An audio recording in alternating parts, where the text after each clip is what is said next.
But if you want to preserve your power indefinitely, you have to get the consent of the rule, and this they will do. Everything out of the ordinary is to be reported.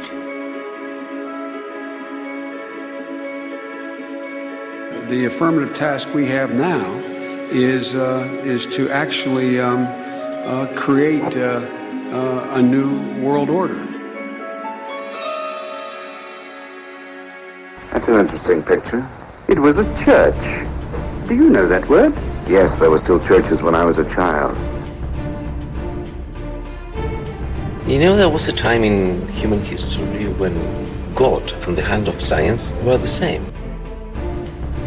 MK Ultra mind control rules in Hollywood. If you don't know, Google that and look into it.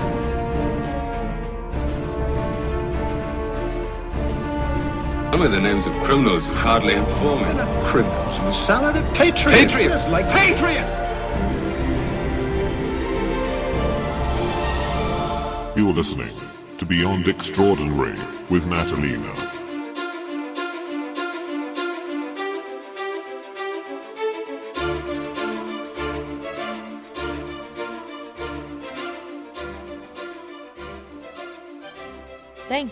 Thank you everyone for joining me once again on Beyond Extraordinary. I'm Natalina, and this is episode 10.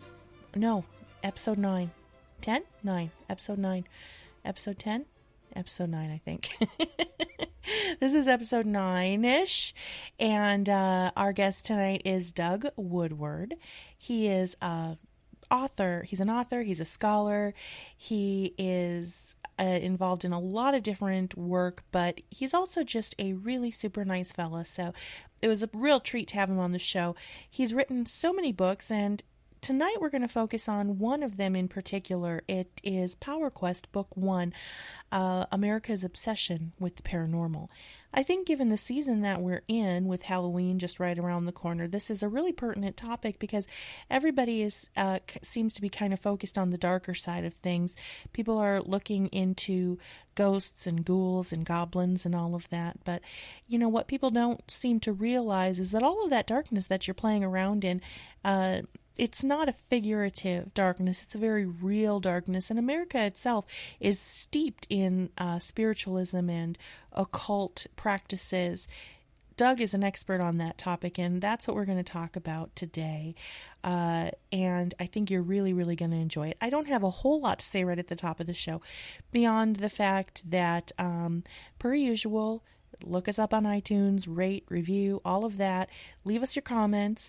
Facebook comments seem to be kind of broken-ish on my website right now.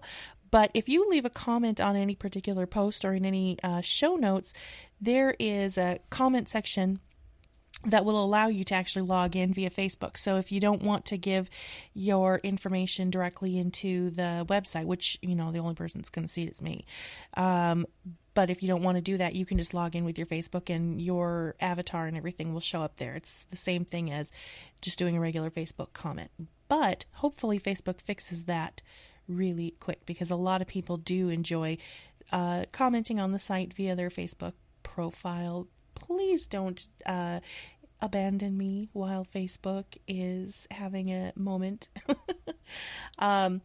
And let's see, you can email me, message me with anything that you want to know, anything that you want to say. If you would like to help support Extraordinary Intelligence, we can always use your prayers. Also, there is a very important task of, if you like something that you read or hear, please share the link on your social networking platform of your choice. And then finally, if you would like to support Extraordinary Intelligence financially, we do have some expenses between servers and things like that. You can help keep our doors open, keep our site alive by clicking the donate button in the right-hand sidebar of the site, which will whisk you away to PayPal. And I think by now we all know how to use that. So thank you so very, very much, those of you who have contributed your time or given us a gift of, a couple bucks here or there. It means a lot. And that's all I have to say about that. Or if you would like to purchase some fabulous jewelry from me, you can go to extraordinaryboutique.com.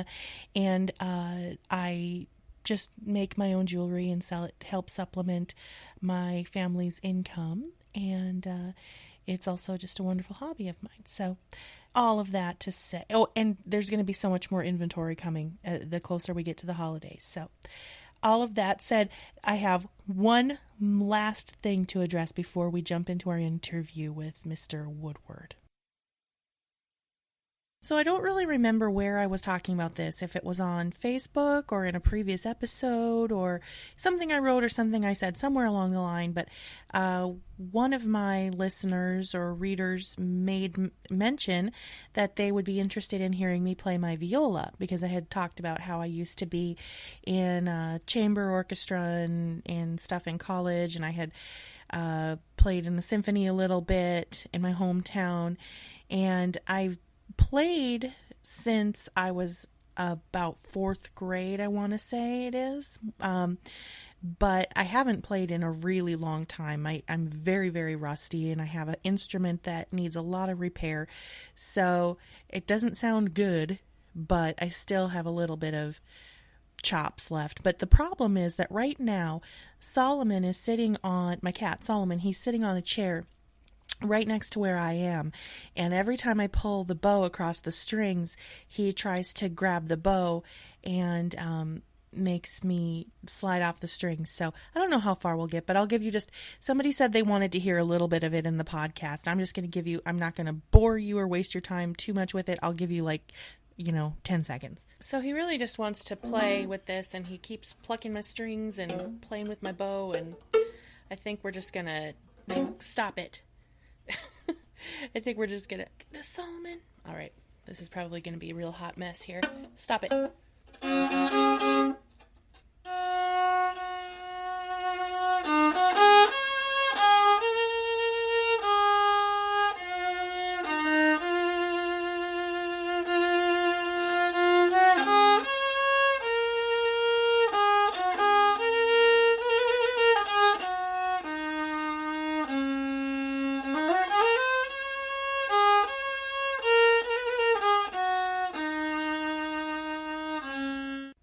Okay, that's as far as I think he's going to let me go. I'll scroll you out with a little bit of fiddle.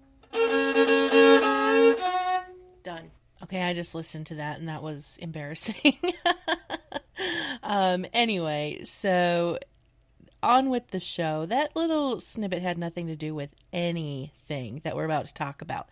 But, I do what I can to meet your expectations and your demands, and when you ask me to play a little ditty on the podcast, I will do it for you. So without further ado, here is tonight's guest. If you turn on the television today, particularly in a month like October, with all that entails with Halloween, etc., you'll likely find quite a number of programs dealing with the supernatural, from ghost hunting to psychic medium reality shows.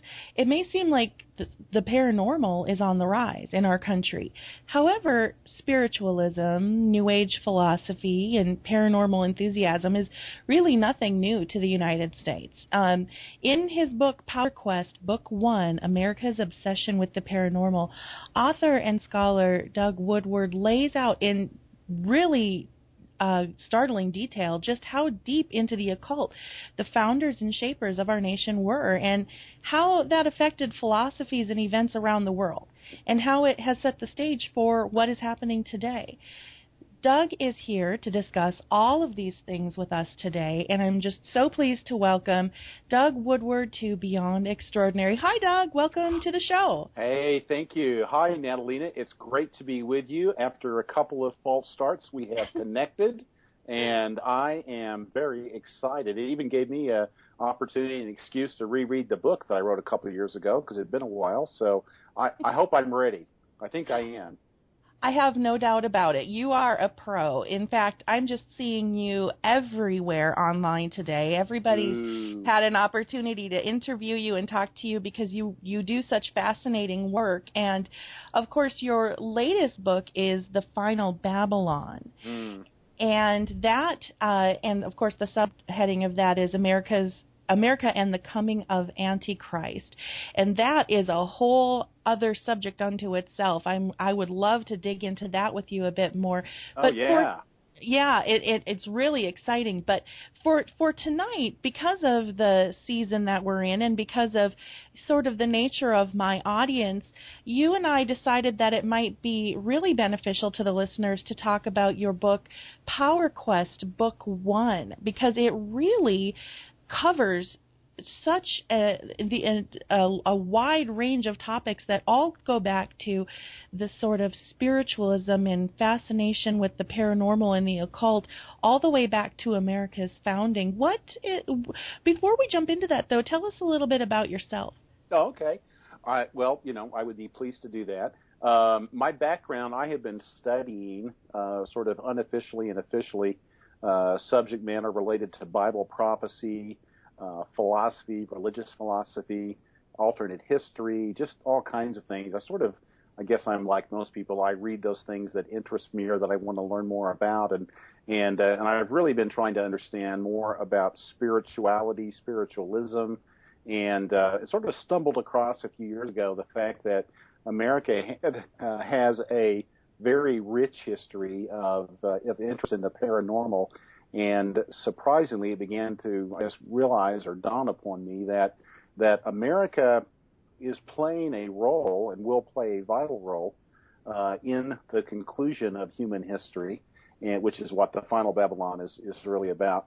But it begins with the fact that America was even originally set up as a mechanism or catalyst to bring about a world government, and that was based in part on the occult. And so anyway, not to get too far into the story, to talk more about me for a second. So anyway, it's been a great interest of mine. Now, having said all that, I've written about 6 books, but those have been written in the last 4 years. Most of my career has been, by and large, a systems guy. I was with Microsoft for about 6.5 years. Prior to that, I was with Oracle for 2.5 years. After Microsoft, I was with Ernst & Young. Did an alliance between E&Y, which your listeners may know is today the world's largest accounting firm, and Microsoft. I did an alliance between them. Ran an alliance office up in the Seattle area. Lived in Seattle for 21 years. Had just recently moved back to Oklahoma. I have a father that's 94, a mother-in-law that's 93, and a son and daughter-in-law that are expecting a baby in January. So we had a number of family reasons to come back to Oklahoma. And then I also had a project going on with prophecy in the news, really not associated with the content that I'm interested in, but associated really with their systems. Like so many ministries, they're not necessarily, they may be cutting edge in terms of the topics they talk about, but their technology needed some sprucing up, and probably to say the least.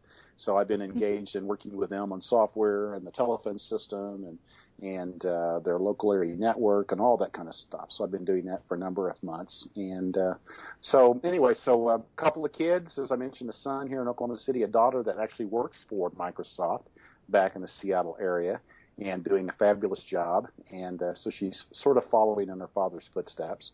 And then my wife is a registered nurse, and she's been a leader, has been off as a homemaker mom for a couple of decades, but prior to that was really a leader in women's health issues, and is chomping at the bit to get back engaged in that. And after she refreshes her nursing license here in Oklahoma, she's going to be working again.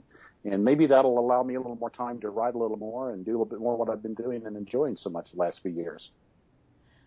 Well, is this going to be your first grandchild? It is. I've had granddogs, but I've never had a grandchild. And so, we are almost 60 years old, and I like to tell people that I'm really older than I look. But nevertheless, this will be our first grandchild, and we're very, very elated about that. And we're planning to spoil the child as much as possible. And so we're already planning all kinds of opportunities. And since our kids, it was sort of a coincidence, turns out they only live about 6 blocks away from us. We expect them to drop the grandchild off frequently at our place. So we're excited about being able to babysit. Oh, that is so exciting. Well, congratulations. Thank you. It's going to be a big date in January, even bigger than the Super Bowl. Oh, no doubt. Yes. Well, it's good to hear something nice and positive like that. Oh, yeah, absolutely. And I'm glad to be the recipient of something nice and positive, too. Absolutely.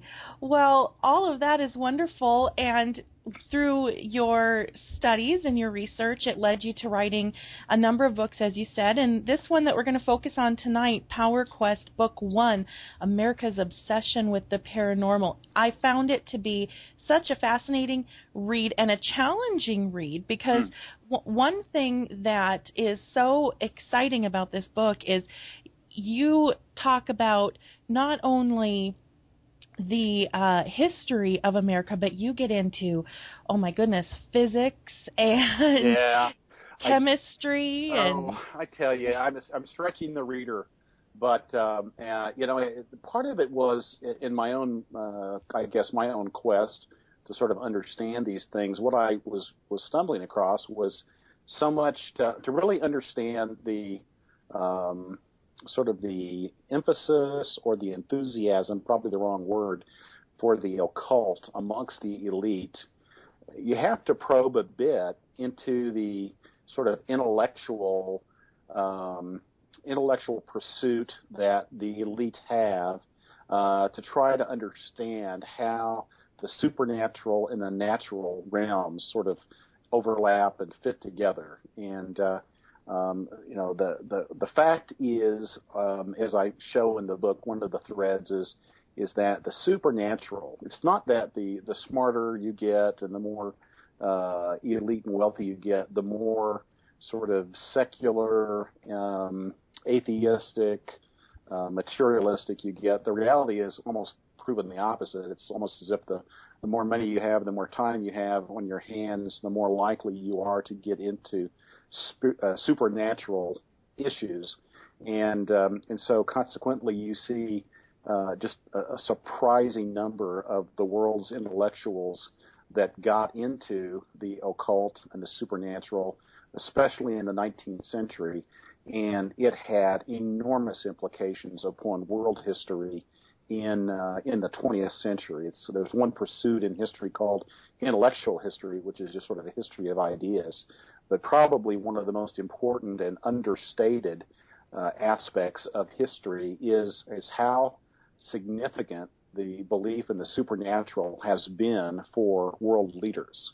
And so one of the themes of this book is to explore that, and then also to try to make sense of the increased interest in supernatural views amongst scientists and physicists in the 20th century. Why were the Nazis? Why were the intellectuals and some of the pseudo-intellectuals, of course, like a Heinrich Himmler, why were they so interested in the supernatural?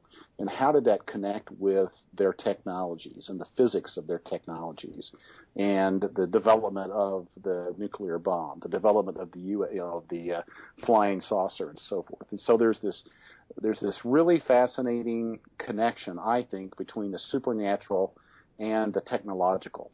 And it turns out that you really have to understand that connection to really get an appreciation for how important the paranormal is to our history of the last, I'd say 150 years. Certainly, and I think that particularly in our current time, we have the people that are propped up as our big intellectuals like Richard Dawkins and Stephen Hawking, and their atheism or purported atheism. One might come away from that believing that people who are scientifically minded are tend toward atheism, but right. The reality is that so much of it is steeped in supernaturalism and occultism, and the evidence of that is everywhere. You lay that out very plainly in the book. And one of the most fascinating things is how you lay out how the spiritualism of early America actually did bleed over and even influence some of the things leading up to the Nazi regime in Germany. So why don't we start, let's just see how much of this we can get through. Why don't we start at the beginning with America's foundings and sort of the rise of spiritualism in the United States, even as it maybe pertains to our founding fathers. I will let you take it from there. Well, the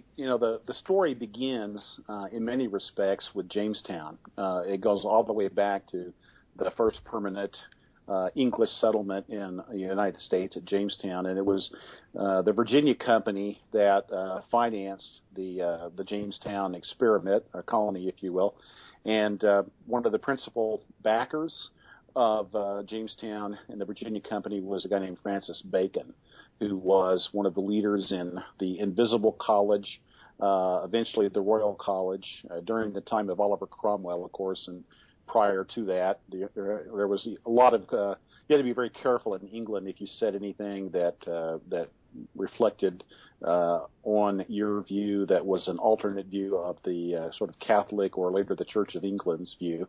So there was a lot of secrecy associated with this alternative sort of supernatural view of the world. But several historians of Rosicrucianism, of Freemasonry, talk a lot about the influence of Francis Bacon and the Invisible College on what happened in America. And it was eventually, it was clearly decided by the elites in England and other countries in Europe when they communicated that the New World would be this opportunity to create a completely new order. You might even call it a New World Order.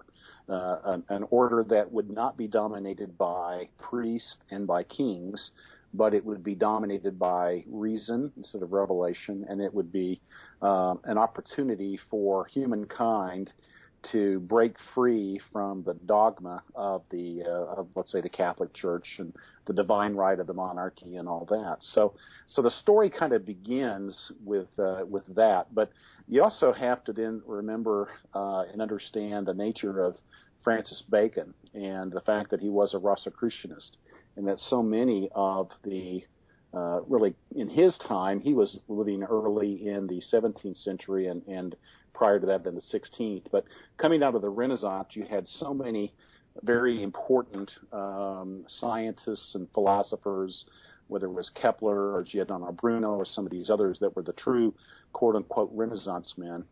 They were trying to rationalize and trying to find a unity between their Christian faith and the miracles of the occult. In fact, all of those individuals really were attempting to demonstrate the truthfulness of Christianity by the use of paranormal miracles, we might say. So they would, talk about the materializations, ghosts, whatever we would include in the realm of the paranormal. They would use those as proofs that, well, the spiritual realm is truly there, that Christianity is true because the devil is true, in effect, to oversimplify. And so you had, again, a not so well understood knowledge that science was really undergirded by the supernatural, by the paranormal. All these guys were alchemists, even Sir Isaac Newton, who really reached sort of his heyday in the 1660s, 1670s, and that time frame around the 1700s. All of these guys were very influenced by alchemy, by the pursuit of turning base metals into gold. And so all of this bleeds over into the New World and the hope that somehow the New World will be established where it'll be a place where free ideas, free expressions, where the paranormal can be explored, where individuals will be free to express these ideas without the fear that the church will put you in stocks in irons, burn you at the stake, and so forth. And so one of the points I make is that while America is obviously one of the key ideas of America, or ideals, is the freedom of religion. It certainly is the freedom from religion as well, and it's the religious freedom not just for the Puritans, but for those that believe in the paranormal. And so that's why you have coming out of Jamestown you really have a very strong interest in Freemasonry. And of course, I go on to talk about that more, about how involved the Freemasons were in the founding of America and in the expression of our government, our buildings, and so forth. And, it's very interesting to hear people defend the Freemasonry of our founders in saying that they were Christian men, but they happened to be part of this brotherhood, this club. And the reality is that regardless of what the surface members of Freemasonry claim, it's steeped in esoteric beliefs and occultism, and while our founders were certainly deists in that they believed in some manner of a god, they believed that it was more the duty of man to manifest the supernatural and that type of thing. So that is just so interesting, and it is obviously reflected in our founding documents and in our founding infrastructure even. Oh, yeah. No, it is. And just to kind of drill down into that point you're making, probably the most famous pop historian right now would be David Barton, who is, frequents Glenn Beck's show. Yeah, and of course, as soon as you talk about someone that tries to articulate a historical proof that despite being Freemasons, the American leadership, George Washington, Thomas Jefferson, and so forth, that they despite being Freemasons, they really were good Christian men. It's David Barton's work more than anyone else that really argues that, and certainly finds an enthusiastic sponsor, benefactor with Glenn Beck. There's quite a bit that we talk about in the most recent book, The Final Babylon, about the whole issue of whether whether America is a Christian nation. And Barton argues that Freemasonry was different in America than it was in Europe. And it wasn't until 1825 when there was a particular individual that was murdered, purportedly by Freemasons as a result of breaking his vows and breaking his pledges. He was intentionally providing the secrets of Freemasonry, that Freemasonry really went under the microscope. And Americans, because the dominant populace, the common man, was Christian and was very, very influenced by Christian concepts, Freemasonry really fell into great disfavor. There was even an anti-Freemason political party prior to the Civil War. And so, so Barton tries to draw a real distinction between European Freemasonry, which he believes that the Freemason historians Albert Pike, Albert Mackey, Manly P. Hall, that they talk about, and the Freemasonry that characterized America prior to 1825. And, methinks he was a little bit too enthusiastic to endorse the American founders as Christians and, oh, never mind their Freemasonry. The reality is it's certainly a mixed bag, as Chris Pinto has shown in his writings and in his movies. America's leaders were certainly Thomas Paine was avowedly anti-Christian, but even John Madison, Thomas Jefferson were strongly anti-Bible, anti-biblical inspiration. They just believed in kind of the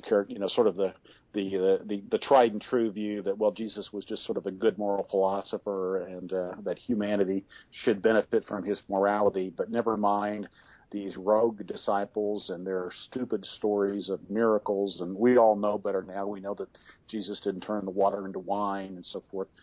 So America's leaders had this real curious, contradictory sort of point of view. On the one hand, they wanted to denigrate the miracles of Christianity, while at the same time they wanted to uphold many of the pagan views of Egyptian paganism that's built into Freemasonry, the concept of Isis and Osiris and Horus and the dying and rising God, and all of the views of the power of ritual, and all the things that make paganism, occult paganism, the world religion that it has been all the way back to Babylon and before that even to Sumer. And so you have this curious contradiction in the sort of secular atheism of our leadership, while at the same time many of them are Rosicrucianists and Freemasons. Yeah, and you make a really interesting point about Barton, and I would even extend that into the modern Tea Party type movement, yes. because there is this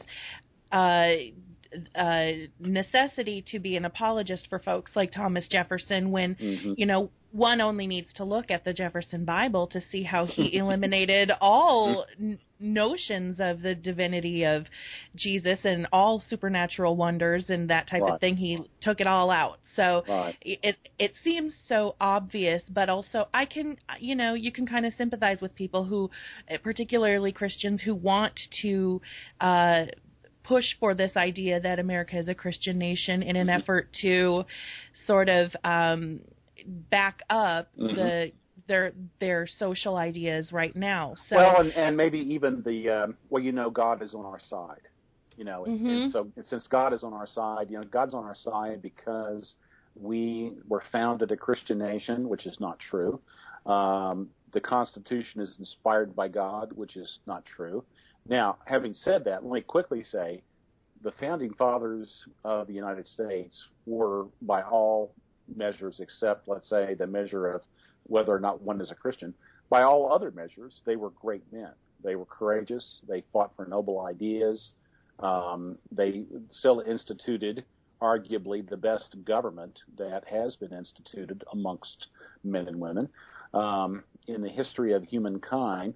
So there's much to applaud, but where the folklore and sort of the pop culture and the sort of the uneducated enthusiasm for American ideals comes in is really baptizing Thomas Jefferson and George Washington into saying, well, these guys were great biblical Christians, because clearly they were not. It did not mean they didn't have regard for the Bible. They did to a point, but they certainly were not. Certainly weren't fundamentalists. They certainly weren't evangelicals, and so that's sort of the irony of the founders, and of course the people like David Ovation, who's done a book on the nation's secret architecture, pointing out all of the various statues, the obelisk, the Washington Monument, all these things that harken back to Egyptian paganism. They are not monuments to Christianity or to the God of the Old Testament. They are basically monuments to Osiris or to Zeus or to the pantheon of Greek or Roman gods, but they're not monuments to Jehovah, to Jesus Christ. And that's as plain as the nose in your face, as the expression goes. And yet, when it comes time to argue why we should uphold the Constitution or why should Americans be patriotic, there's always this sort of interweaving of Christianity with American ideals and sort of justifying the reason that America is a great nation because, well, it was a Christian nation.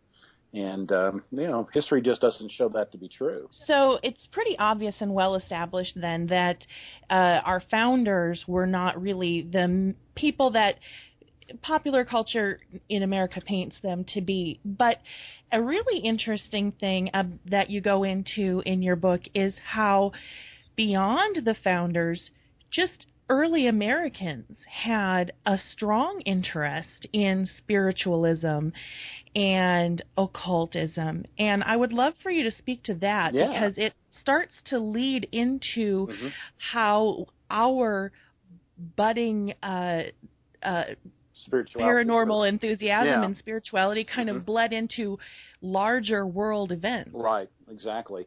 Yeah, a guy named Mitch Horowitz does a nice job. He has a book called Occult America, which does a pretty good job in laying out a lot of the early history of the paranormal in America. And so I borrow from his work, and then also the work of Peter Levenda, who is a noted authority on the history of the occult in Europe as well as in America. And so there's a number of ideas there that I tap into. But yeah, you find that in America you had a number of obviously you had political dissidents, but you also had religious dissidents. Probably one of the most important that came to our shores before the 19th century was Johannes Kelpius. Kelpius was a founder of a group called the Woman of the Wilderness. And by that, he wasn't a woman. He was talking about the woman of the wilderness in Revelation, but it was a sort of an apocalyptic group. And it's actually in that group where you find the first reference to the rapture of the church in America. And it was before 1800, so it was long before John Darby, and supposedly the reference to the rapture coming from a vision, by what's her name, something like Margaret MacDonald or something like that, in 1837 or 8. Well, anyway, it's interesting. Kelpius actually talked about the belief of the rapture and so forth, and he was in America before the turn of the 19th century. So anyway, in New England, particularly in New York, you had this area called the Burned Out District. And it was called the Burned Out District, which was really rural New York, central and western, and to some extent northern New York. You're dealing with Sleepy Hollow, which is a good theme. There's a new program about Sleepy Hollow, but you had in New York a very occultic culture. This is where Mormonism grew up in the 1820s. You had a sort of a growth of spiritualism. A lot of it was fueled by Mesmer, by Anton Mesmer. In fact, I point out even how Lafayette had brought to George Washington's attention the work of Mesmer, which is where we get the word mesmerize. To be mesmerized was from Mesmer, who was going around hypnotizing many of the royalty and the well-to-do in the European aristocracy. And so Lafayette was very enthusiastic about Mesmer, and he brought Mesmer's ideas to Washington, and actually brought a letter from Mesmer to Washington, and Washington wrote back a letter back to Mesmer, and Lafayette carried it back. And so Lafayette was basically a go-between between Washington and Mesmer, which is a fascinating subject, I think, as well. So anyway, you had this early introduction of spiritualism vis-a-vis Anton Mesmer in New York predominantly, and it led to the creation of a number of guys. One of the most important American spiritualists that nobody's ever heard of is a guy named Andrew Jackson Davis. And Davis ends up being influential because of the impact he had upon a number of other very famous, more well-known occultists or writers about the paranormal. Andrew Jackson Davis was like Blavatsky, who we'll get to here in a moment, and others in spiritualism, was a channeler. He channeled spirits.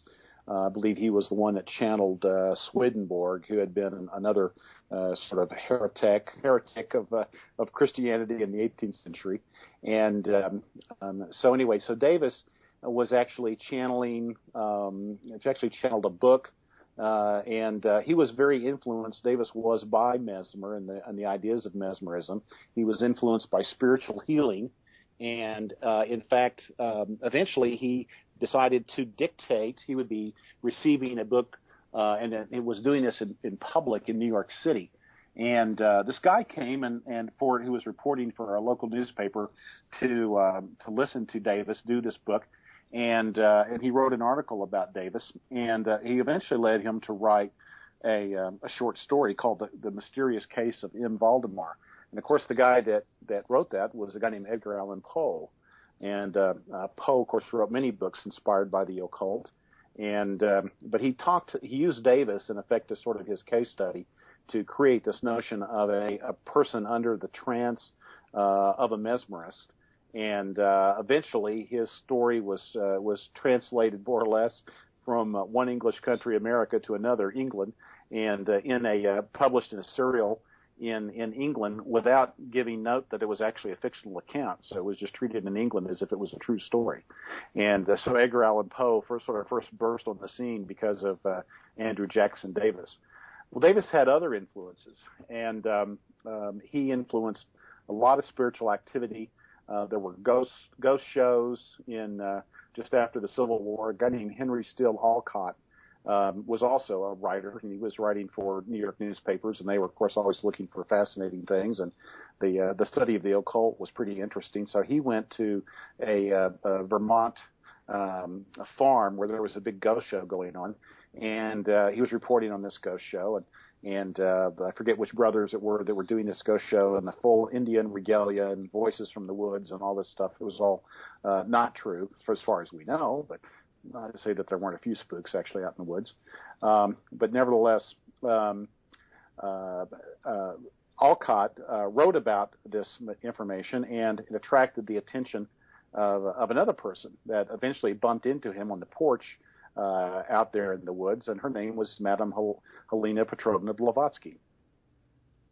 And so there was this chance meeting between the two of them, and the channeling eventually, some spirit eventually told Alcott that he should stay with Blavatsky and be her traveling companion. And it was the two of them together that eventually created Theosophy in the 1880s. And so you had this sort of spiritual chain. I kind of glossed over Joseph Smith and Mormonism, which also developed in New York and in Massachusetts in the 1830s, 1840s. Joseph Smith became a Freemason that became part of his Mormon history or doctrine as well. And so you had all of this spiritualism kind of burgeoning in the rural communities in New York. Eventually found its way to the big city, and by the time we get to around 1880, Theosophy is birthed in New York, and as we'll talk about here in a moment, it had far-reaching implications for the world. I always find it so fascinating what an impact Helena Blavatsky had and continues to have on the spiritualism and just our culture, even just considering, and I don't want to get too off topic, but it just popped into my mind that her student, Alice Bailey, went on to form the Lucifer Trust, which was later renamed the Lucis Trust, and it's still to this day affiliated with the United Nations, even though it's an occult, whatever you would call it, group. Well, an NGO. Yeah. A non-governmental organization. Yeah, definitely. Right. It is so true. The legacy of our lives, it's such an intriguing tapestry that we really, if we sat around and pondered how our lives, impact what happens after us, it's kind of frightening in a way. So you really hope that your life, you do good things in your life, and that you have a lasting positive legacy. But of course, with Blavatsky, the biggest impact that she had was not that long after. She influenced what was going on in Germany prior to World War I.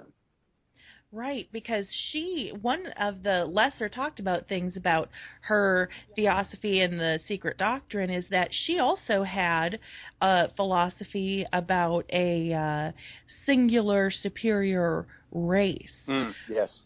Which had so much, yes. Which just had so much influence in Germany and in the pre-Hitler Germany. Right. So let's talk about how that connects. Yeah. So the just so the listener doesn't miss the main point, what we're really saying is that America's spirituality had a big impact beyond America's shores. It had a big impact upon Europe. Specifically, it had a big impact amongst a guy named Rudolf Glauer, became Erich von Sobottendorf, who was a big influence. He wrote a book called Before Hitler Came, very influential in exposing what was happening in spirituality amongst the German leadership, so much so that it got him in trouble with his superiors, and he got kicked out of the Nazi Party. But he had read Blavatsky when he was in Turkey, when he was in Istanbul. It may have been called Constantinople by then, I don't remember. But nevertheless, Glauer was very important. Heinrich Himmler read Blavatsky. The whole notion of the race you talked about, which was, of course, the Aryan race. The Aryan race was one of the 7 root races of Atlantis. The Secret Doctrine, which to a great extent is really a synonym for the mystery religions of ancient days, that one of the secrets of the Secret Doctrine is supposedly this great missing continent, Atlantis, and the religions and the technologies and the spirituality and supposedly the humanity, the sort of pre-Adamic race that wasn't quite in the same corporeal structure, supposedly, as Adam and the children of Adam, kind of using C.S. Lewis's phrase, the son of Adam, and so there was, Blavatsky had many of these old myths about, of course, they may not be fully myths, about ancient pre-Adamic races and so forth, but the Aryan race, the anti-Semitism really stemmed from Blavatsky. At least in name. I do studies in other books, the Power Quest book 2, where I talk about the history of eugenics and how much America, from a different point of view, was influential in creating really the Holocaust ideology that led to the deaths of the Jews, not just the notion that there was a superior race, the Aryan race. Americans called them the Nordics, by the way. It was the Germans that decided to call them Aryans, but our intellectuals and their intellectuals meant the same thing. The blonde-haired, blue-eyed, supposedly superior race. And so Blavatsky had a big influence upon Germany and upon its being enamored with the occult. And there have been quite a number of scholars, not just Lavinda, Joseph P. Farrell, Nicholas Goodrich Clark. There's the many studies that have been done on the occult in Germany, which I talk quite a bit about in Power Quest Book 1, and it's an area of interest. Very dark subject, but what you come away with, which is usually not what we're taught in school, is that so much of what was driving the German quest for power, which is kind of Power Quest, what we're talking about, was motivated by occultic desires. And in fact, the primary thesis of the Power Quest books is that the world leadership is after power, but it becomes particularly dangerous when the power that they seek is occultic power, is paranormal power. And it becomes very dangerous when they are on the one hand, denying the power of spirituality. On the other hand, behind closed doors, they're practicing satanic rituals, Luciferian studies, and so forth, which is unfortunately the history of the leadership of many lands and cultures. And I would argue it's still very much alive and living in planet Earth today amongst many of the leadership of the world, including leaders in America, leaders in Europe, and as far as I know, leaders all around the world. It's true, and you're right. It is a very, very dark story.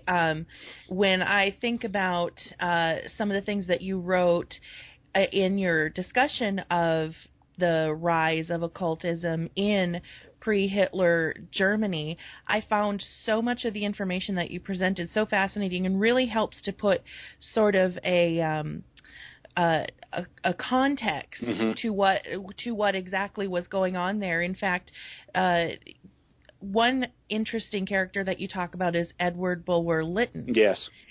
And people may know him. He became famous for some phrases like "the pen is mightier than the sword," which has smacks of irony when you understand how he plays into this whole thing. Kidding. Let's talk about that. Yeah, no kidding. Now, again, one of the themes that I'm pointing out is that lots of times the Germans, in effect, get blamed for the atrocities of World War II. What's not understood is how much the Americans and the English influenced the ideology of the Nazis and of Hitler, and there is this sort of world consciousness of spiritualism that is very much shared. Edward Bulwer Lytton is probably most famous for some of those phrases. It was a dark and stormy night. The pen is mightier than the sword, and so on. He was his book that was the most famous book was The Last Days of Pompeii. But he had written a book that became a very important book in the history of the ideas behind the Third Reich. And that was a book called The Vril and the Coming Race. And his notion of the Vril, V-R-I-L, was a big influence upon a group of mediums in Germany that took the name the Vril. His concept in the book was that there is this race that lives, a race of giants, which, L.A. Marzulli, wake up, this race of giants that lived in the hollow earth that was accessible at the North Pole.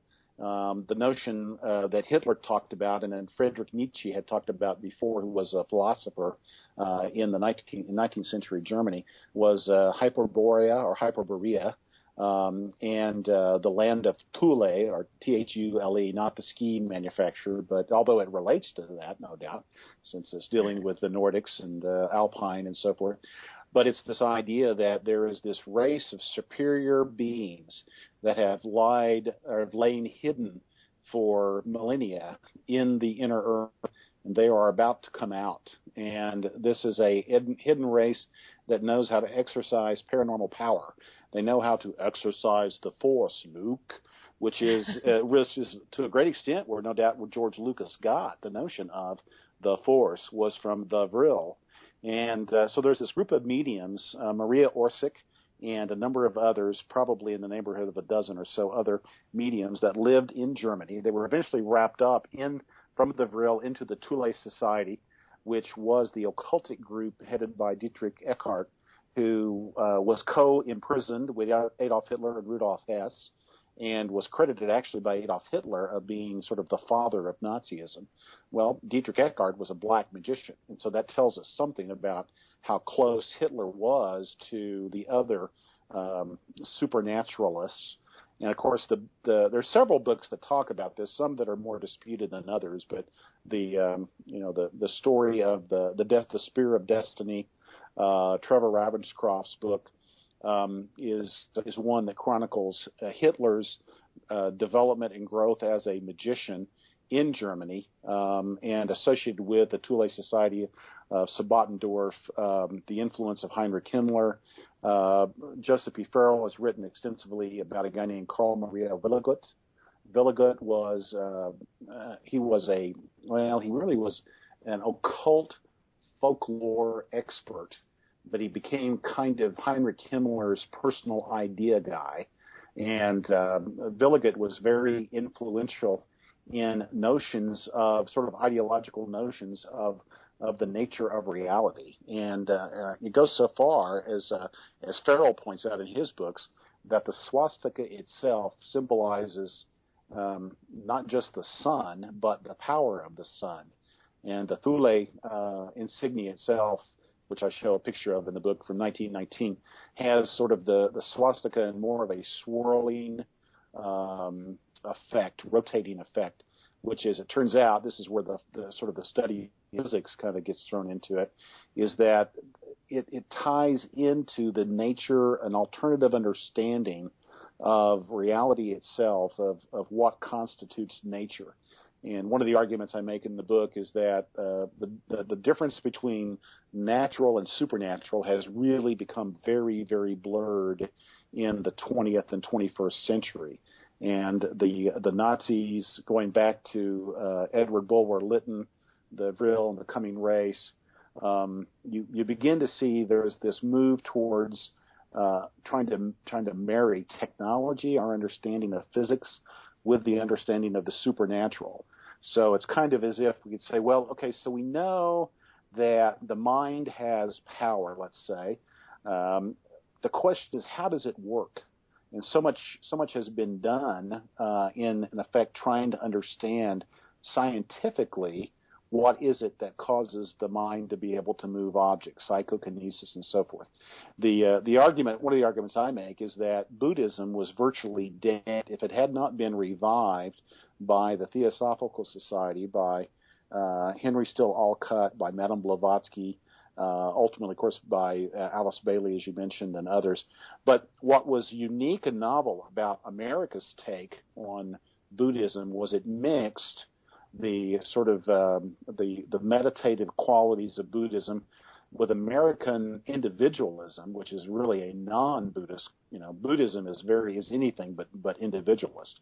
It's all about how everyone should just be a drop in the bucket, and we'd be much more fulfilled if we just accepted that fate.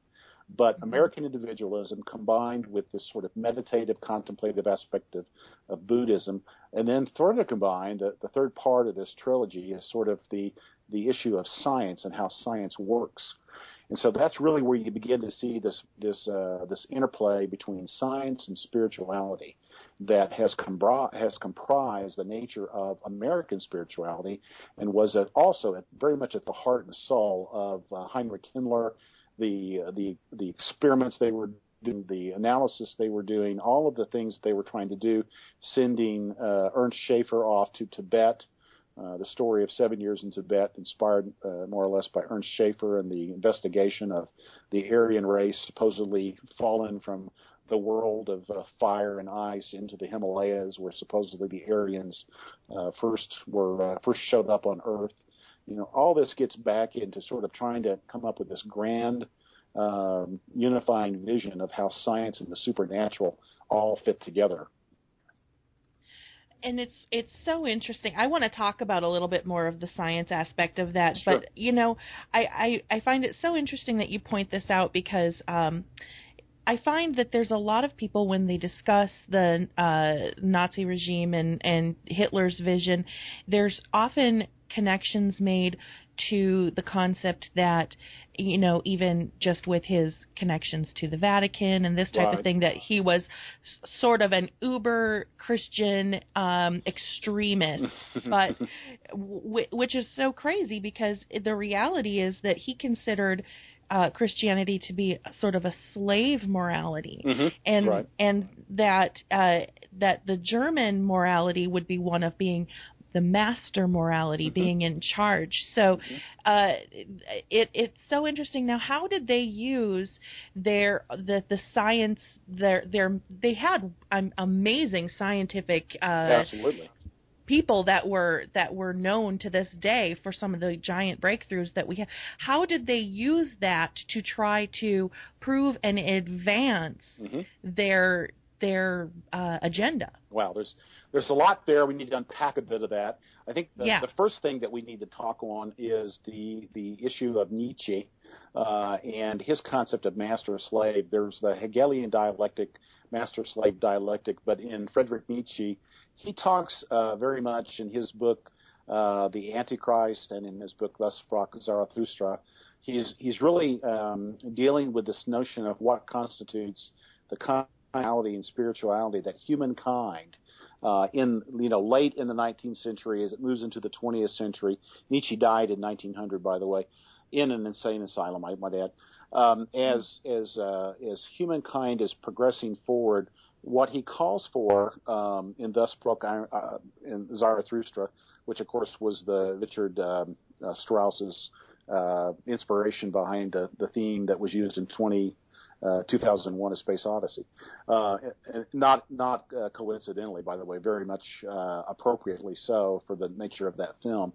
But anyway, so let's see, who were we talking about? Prior to 2001. Oh, Nietzsche. I was talking about Nietzsche and the Master Slave. The Ubermensch. Yeah, the Ubermensch, exactly. So his concept of the Ubermensch, apologize there, my mind was going 100 miles an hour in 16 different directions. And so his idea was that Judaism, Christianity, the religion of Jesus Christ, was very much in effect, it was a resignation. It was a unwillingness to engage in life. Nietzsche basically says that when Jesus died on the cross, he was the Antichrist, because the Christ should champion life, living life to the fullest. The idea of dying for someone else is a ridiculous notion, and this is a slave morality. And so Nietzsche says that would that the Romans would have conquered the Jews more than the Jewish ideas of eventually conquering the Romans. Would that the Muslims had defeated the Christians, because the Muslims have a much better concept of the notion of power. And so the will to power, another one of the doctrines of Nietzsche, is really emphasizing this concept that humankind needs to leave behind the old slave morality of Judaism and Christianity. It needs to move on. The Übermensch is humanity that has basically accepted its need to define its own morality, and to live and to be courageous and live without God. So Nietzsche was the originator of the notion that God is dead. And what he was saying was, on the one hand, that God is irrelevant. But on the other hand, he was saying that God needs to die so that humanity can realize its potential, which is, in a way, just another way of saying what the snake said to Eve: "You shall not surely die; you shall be as gods." And so this is where kind of the master-slave dialectic led Nietzsche and his notion. And so then you kind of, I think your question was really leading in, to how did this kind of get wrapped up into where Germany was going with its technologies and all that. Well, certainly Hitler believed, and this was another, on top of the notion of the Aryan race. Then there was, Nietzsche's concept of the Übermensch. There was a book written called The Morning of the Magicians by Pauwels and Bergier, two Frenchmen that wrote the book in 1960, a great book I referenced several times, talking again about the history of the occult and its influence in Nazi Germany. Pauwels and Bergier talk about the fact that Hitler really wasn't seeking just to take over the world. He was really trying to create sort of the new man. He was trying to fulfill what Nietzsche had talked about, and that this was his real goal, was to transform at least a select portion of humanity, certainly the German race, once again into the great leaders of the world. There's no question that Hitler, that Heinrich Himmler, and Hitler believed in the Edda and the Old Norse mythologies, and in the notions of the giants, the great blonde giants that were in Germany.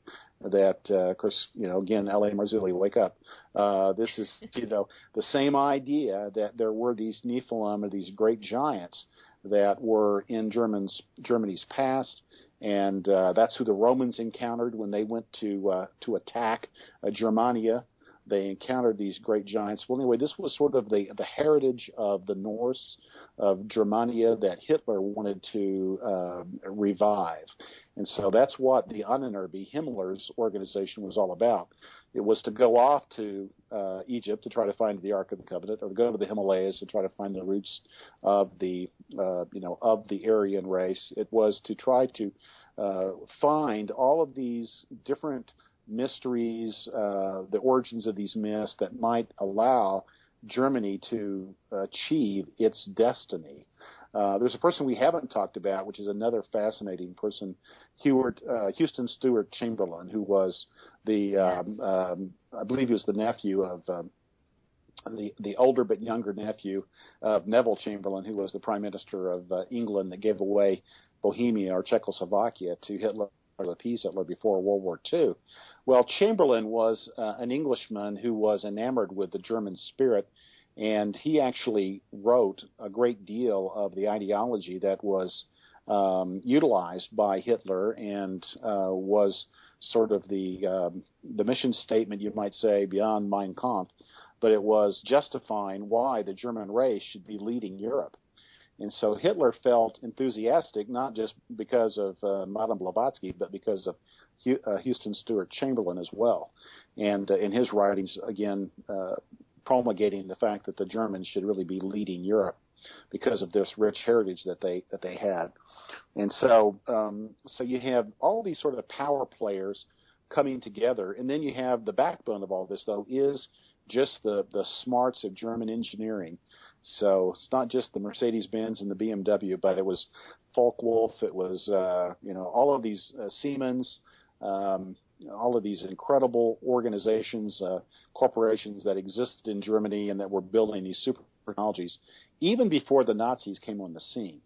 There's no question that German technology was 20, 25 years ahead of where England was and where America was. And so despite its setback in World War the reparations from the Treaty of Versailles and all that, Germany was still sitting on top of some really rich technology. And so this all very much played into Hitler's hands as they began to build towards, inevitably towards war. And the technology of Werner von Braun and the German rocket scientists at Peenemünde and so forth. So obviously it's a very fascinating, highly interwoven story, but it does ultimately get down to a different understanding of the nature of physics, in part a repudiation of the Einstein's theory of relativity. It corresponds more with Nikola Tesla's understanding of reality, of free energy, and it eventually led advances, as do some others, towards the notion that the Germans really had developed nuclear technology. They really had developed the concept of free energy, of anti-gravity, flying machines, and had developed all these Wunderwaffe, these Wunderweapons, that, as Farrell suggests, if World War II had lasted just 6 more months, it's very possible that Hitler would have turned the tide and that we'd all be speaking German now.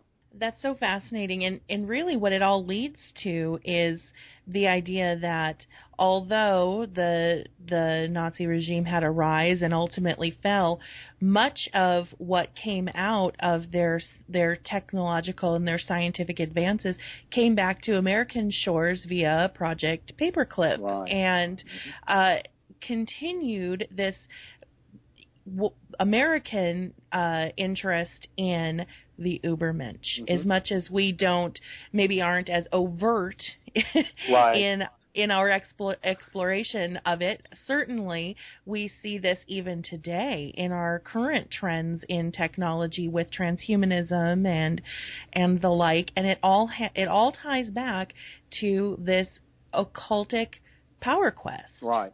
Well, and that is one of the major themes that I'm arguing, and I even point out as I'm doing interviews on the Final Babylon, is that everyone wants to, evangelicals want to point to the Catholic Church and to say, well, the Pope is going to be the false prophet, and historically, the Protestant Reformation and the children of the Reformation covenant theology and so forth, it is quick to want to point a finger at Catholicism and to say that that the apostate church is the Catholic Church and has been for hundreds, if not for over 1,000 years, and this is what John the Apostle is speaking of in the book of Revelation. And on the one hand, we're not saying that no, Catholics, the Catholic system, the Catholic faith isn't innocent. There is no question that it was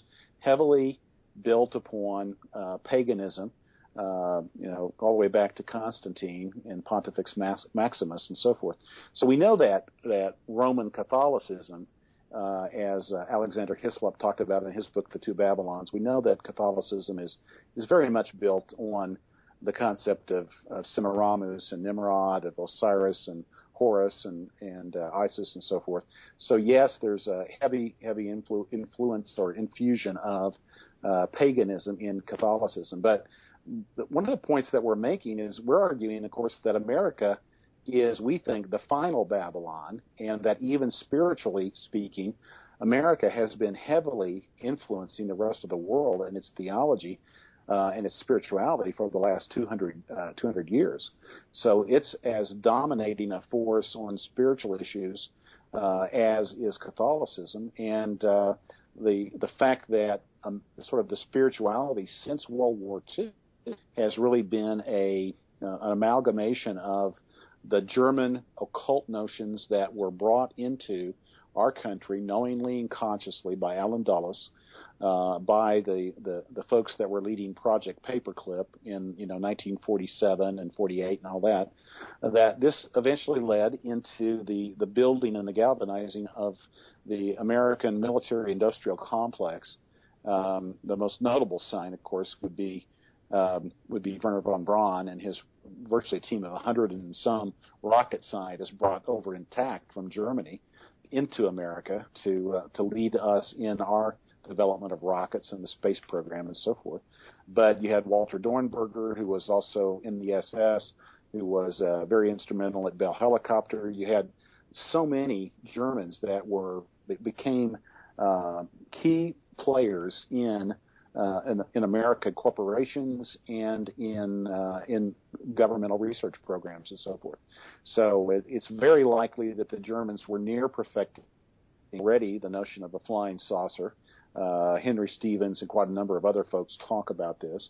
But it's very likely that, very easy, I think, to establish that you have this sort of blending of German science into American science. To a lesser extent, you had the same thing in Russia because they also got their German scientists. And as one guy argued at one time, well, really, the story of the Cold War is the story of, well, my German Nazi scientists are smarter than your German Nazi scientists when it comes to the Russians versus the Americans. And so anyway, America's influence from the 1950s on, really the point of sort of demarcation or the watershed moment may well have been the Kennedy assassination, as I've argued and others have argued, where it became much more apparent that the concept of the paranormal power quest was heavily influencing governments, not just in America, but even in the materialist, secular, atheistic government of the Soviet Union, where they were enamored with remote viewing and all manner of spiritualism. So you had then a race to master these sort of supernatural technologies. Indiana Jones and the Kingdom of the Crystal Skull, a very pop culture way to express the same idea, that there are all these new ideas of how we can weaponize these spiritual ideas. And the Germans and their coming into America with a lot of their occult experience and knowledge, perhaps relationships with certain powers and principalities, it's no small part of the American story in the last 50, 60 years.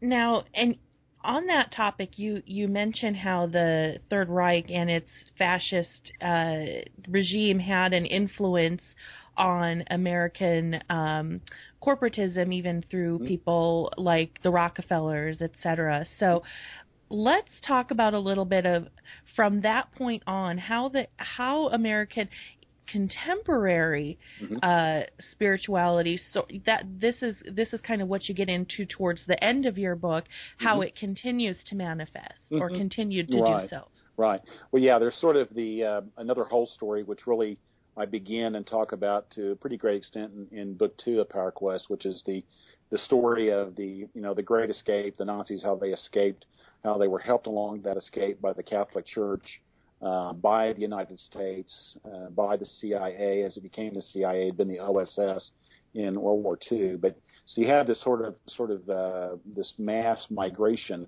of German technologists and politicians and spy networks and all that into the Americas after World War II. But then you also have this undercurrent of theosophy, and theosophy again continued to be very much a part of American spirituality. Alice Bailey, the New Age movement, it became, of course, more popularized in the 60s and then in the 70s.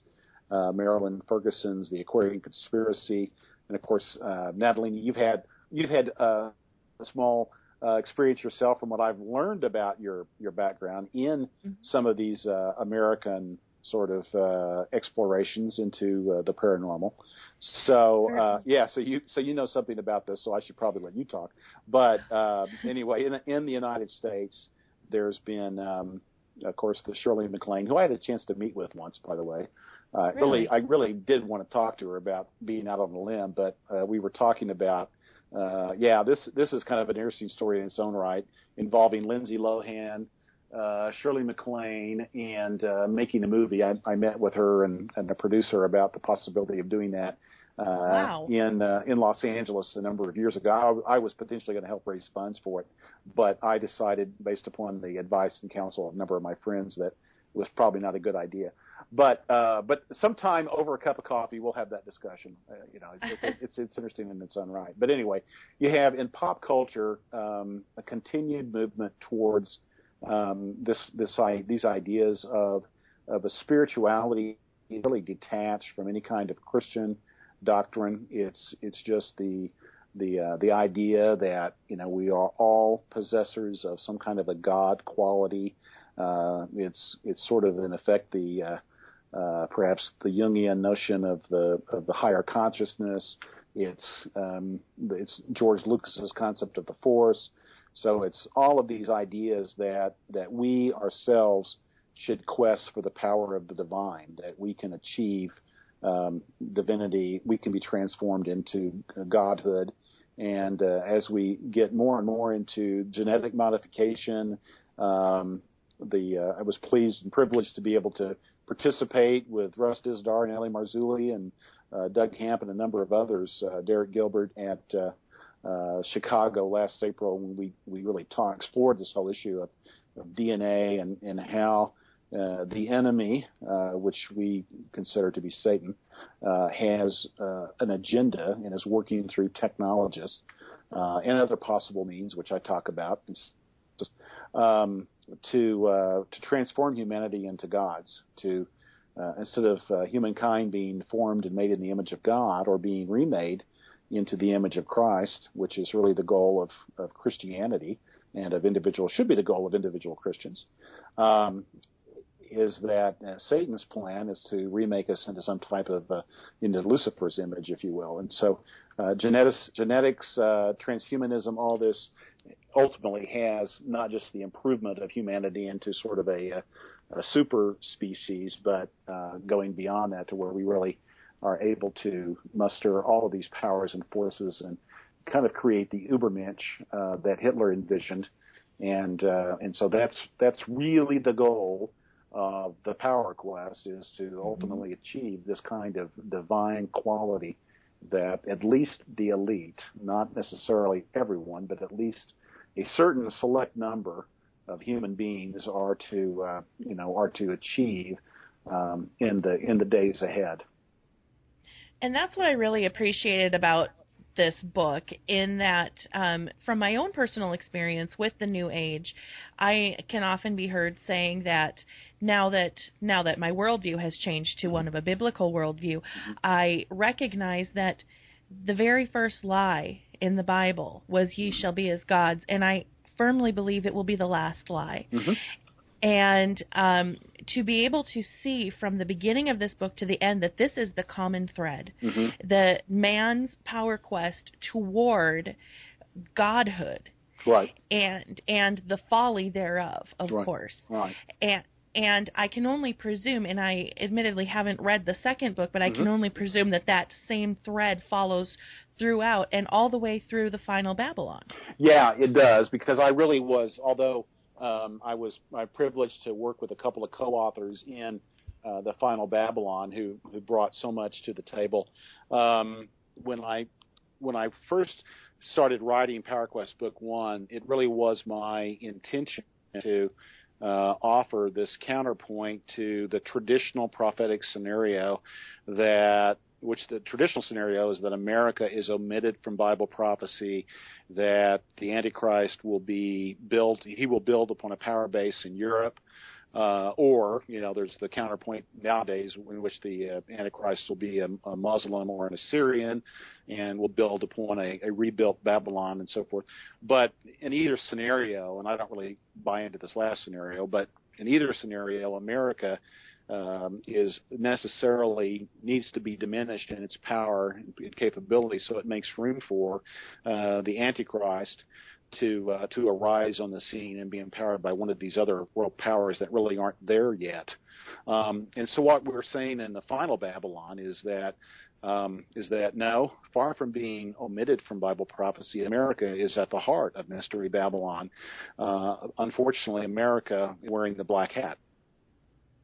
And so, really, even when I started writing Power Quest 1, I was thinking that's really the story that it's sort of my mission to bring to those Americans that are willing and able to hear that that we are unwittingly, some of us, like some of our leaders, wittingly playing into this power quest to give in effect, Antichrist an entry into the world, that there are, the spirit of Antichrist has been alive and living in America for, nigh unto 100 and 120, 150 years, but especially in the last 60 years. And that because we are, we're in effect the evangelical, the view of Hal Lindsey, who I regard as one of my sort of spiritual fathers and mentors, but nevertheless in a backwards, unintentional sort of way by arguing that America is going to diminish, it's our immorality or whatever it's going to cause us to be no longer be a power in the world scene. In effect, it's almost excusing us from any of the responsibility that we may have had, and I believe, and that we argue we have in making the world into the kind of corrupt structure that it is today. So few, and this is what I get into in book 2. We all know that America is full of immorality, and yes, we know that most of us know that America's one of its core businesses and industries is pornography, and we export that all over the world. But few Americans know just how much certain aspects of our intelligence services have been engaged in harming greatly American citizens in the pursuit of the Manchurian Candidate. Few Americans know how much we've corrupted and harmed third world nations because of the financial system that we've put together, through the World Bank and the International Monetary Fund and all of these kinds of things. And so Power Quest Book 1 was to deal with some of the spiritual issues. Power Quest Book 2 deals more with the geopolitical, sort of the military, and then some other history that guys don't know about, the eugenics movement, and how it predominantly Americans influenced the ideology of Hitler towards the Holocaust. We know so little about mind control and the way that mind control was brought about by a number of Americans, and then why we, and how we incorporated a lot of the work that Joseph Mengele and others were doing at Auschwitz in mind control, and we brought that into the United States to battle the Soviets in the Cold War, and we really sold our soul to the devil in doing so. And so that's what Power Quest Book 2 gets into even more, is how that happened. So it's a history of these geopolitical and sort of lesser known historical facts that are publicly out there. They're just not taught. And so I'm just trying to wake up America, wake up, realize that we have been unwittingly involved in paving the way for Antichrist to take a hold. And it's very conceivable that the Antichrist, far from being a European royal or a Islamic, the Mahdi, the Antichrist may well be an American leader. It could be a president. It could be a former president. It could be, I've even begun to think, well, there's a possibility that, that American military leader may even gain, may do a coup d'etat sometime in the years ahead, just because the government is becoming so ineffectual. I'm not saying that should be the case. I'd like to believe that I'm a defender and supporter of the Constitution, but nevertheless, I could see that happening just because our Congress is becoming so ineffective. We had a government shutdown. I could see that happening again. I could see it becoming even more of a crisis. I could see Obamacare having such unintended consequences that Americans lose faith in their government. So, there's all kinds of scenarios that could play out just in a few years immediately ahead. And again, so kind of my intent has just been to wake Americans up to this possibility and realize that there's a spiritual reality behind all this that, in effect, is the spirit of Antichrist. And for those of us with a biblical worldview, it is something that is so, the evidence all leads to this same fact. But what I would like my audience to take away from all of this is that the information is there, the evidence is there, it's provable, and it all ties back to things that were predicted in these ancient texts so long ago. And that when you can make that connection, if you're just, I'm not trying to push anyone to just jump on board with me. What I'm challenging, and what I believe that you and others like you are challenging people to do, is to look at the evidence, see how it ties together, and make an intellectually honest assessment of all of the facts as as they're presented. So it's so wonderful that there are people out there writing books like the Power Quest books that genuinely do not.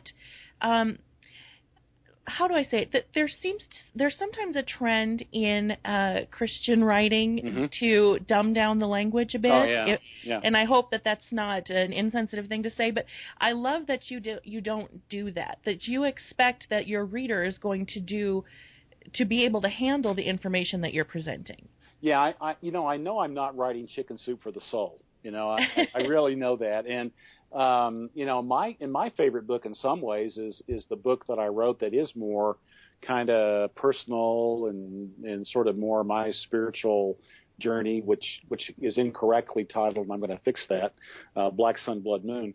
I'm going to rename it Keeping Watch and hope to have it out in at least ebook format before too many months go by.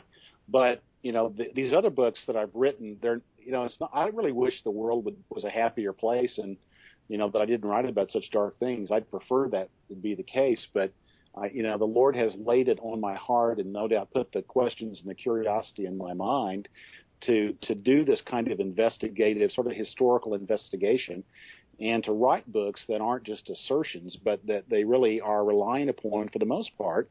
I would tell your listeners, I'm generally not quoting Christian sources. I'm usually quoting sources that are not Christian. They're still publicly credible sources, and I'm just connecting the dots in a way that is, that does reinforce our biblical and Christian worldview, but it's really substantiated by history that's publicly there. It's just not usually taught us because, you said, well, why isn't it taught us this way? Well, it's because there really is a brainwashing, that of sorts that goes on with the media. There's no question that, you go all the way back to, shaping public opinion, and, the concept of journalism and the media, Walter Lippmann and so forth back in the 1920s. There's a social value in telling people what it is that they should think and believe. And part of our educational system has been to tell us things that keep us in line. And, the wealthy elite, I argue, don't really want to create chaos and have us all rioting in the streets. They really want us to be well behaved. And there are certain thoughts more conducive to keeping us in line, and there are certain thoughts that tend to cause us to be more revolutionary. And no doubt the notions of freedom and dignity are actually pretty revolutionary concepts. And, concept of beyond freedom and dignity, like a B.F. Skinner or whatever, is very much how do we keep the dog salivating when the bell rings and the pellets come down the chute. And so, so Pavlovian approaches to keeping the public calm and just, making wage earners out there. That's very much the agenda of the elite. They want to have the special lives, and they want to have most of the money. They want the rest of us just to work for a living and, and then die when we're 70 before they have to pay us too much Social Security. So, that's, it's a very negative way to view things, but it is, I think, in line with what the history of the world shows to be the case.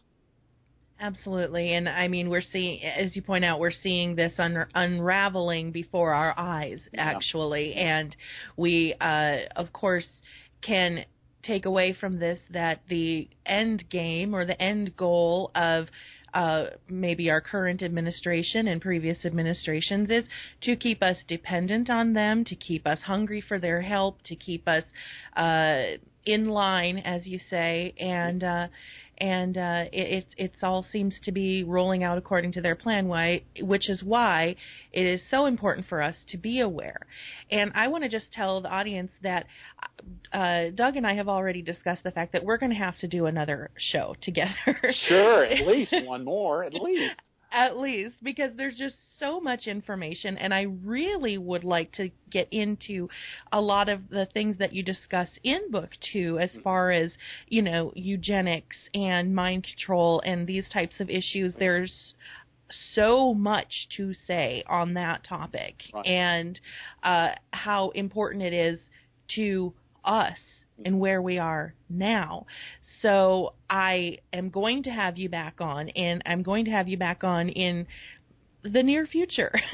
I'm Good. just letting, well, I'd love just letting to you know. Yeah.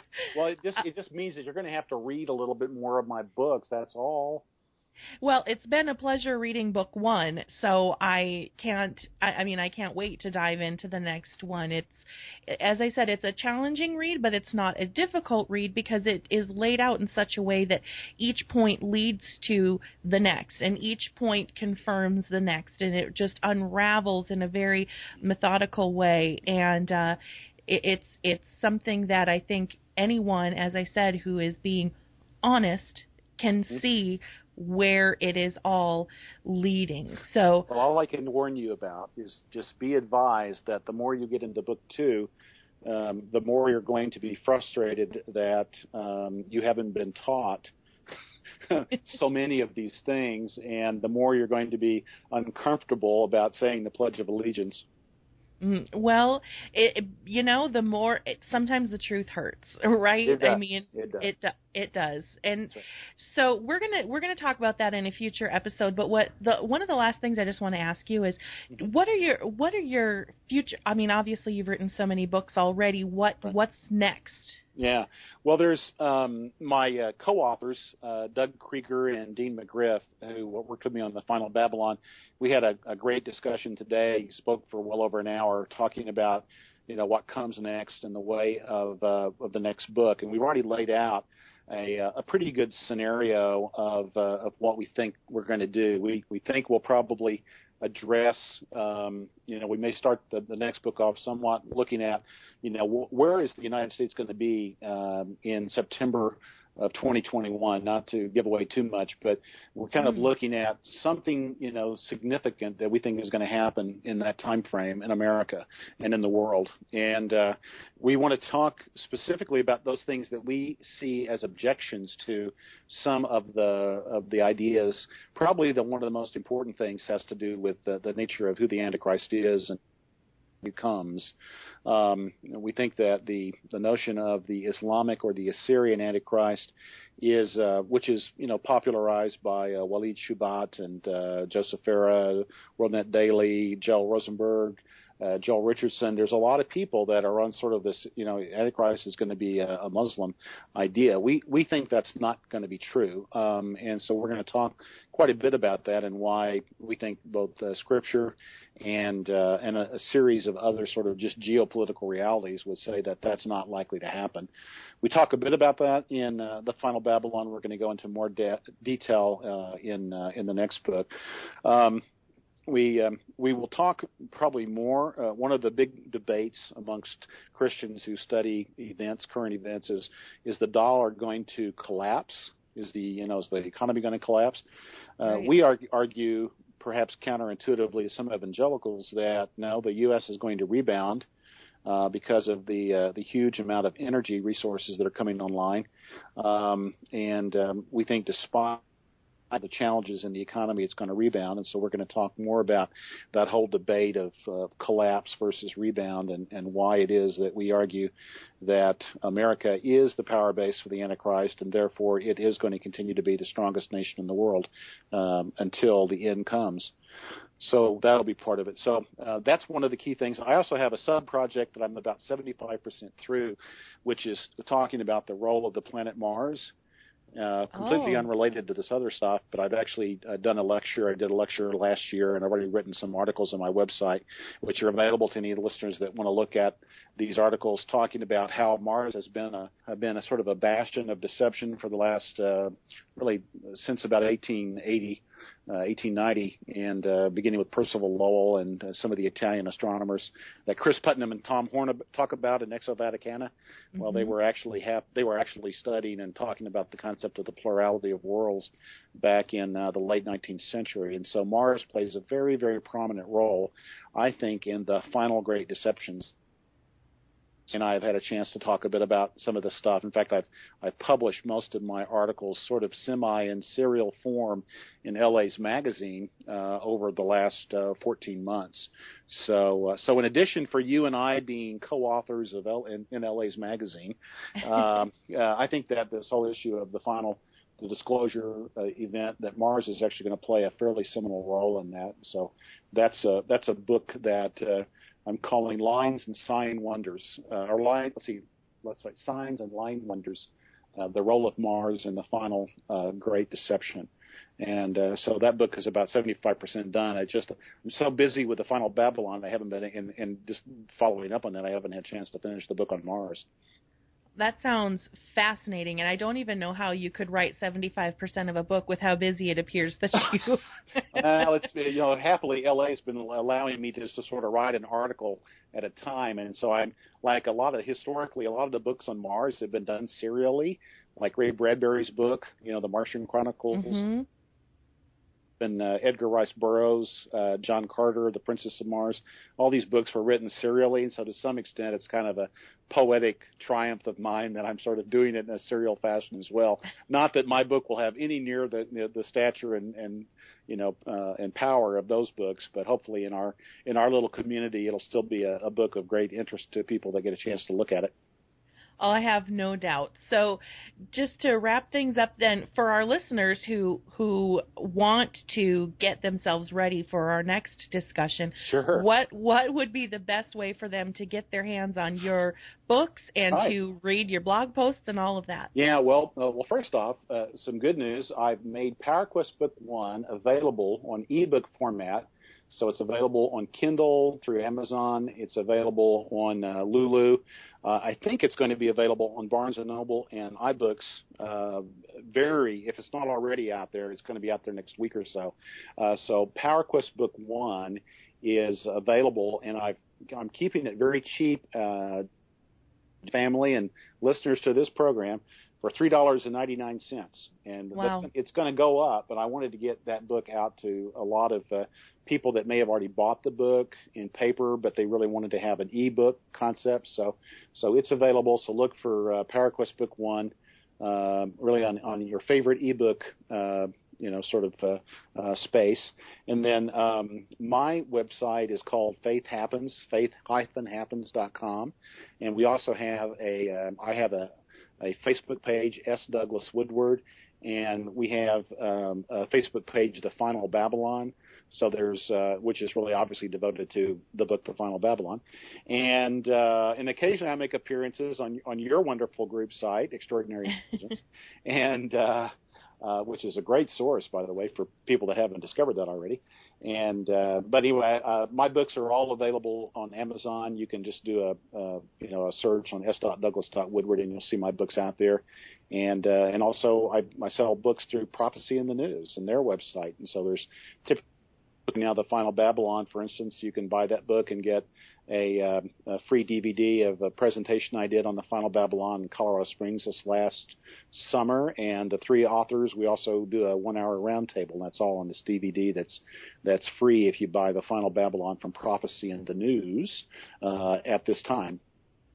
Wonderful. Well, so that's great. It's available in ebook form, or for old-fashioned people like me who prefer to. I haven't broken down and gotten any sort of ebook reader. That's probably even an old-fashioned thing to say. The good news is you can even download a Kindle reader for your PC or your Mac and get it that way. So yeah, my first three books are out there in ebook form. PowerQuest Book 2 will be out there in the next 2 weeks. I hope to get it out there. And then I'm sort of rewriting Black Sun, Blood Moon, as I mentioned, and I hope to have that out maybe by Christmas. And then the Mars book maybe before March, I'm hoping. So we'll see.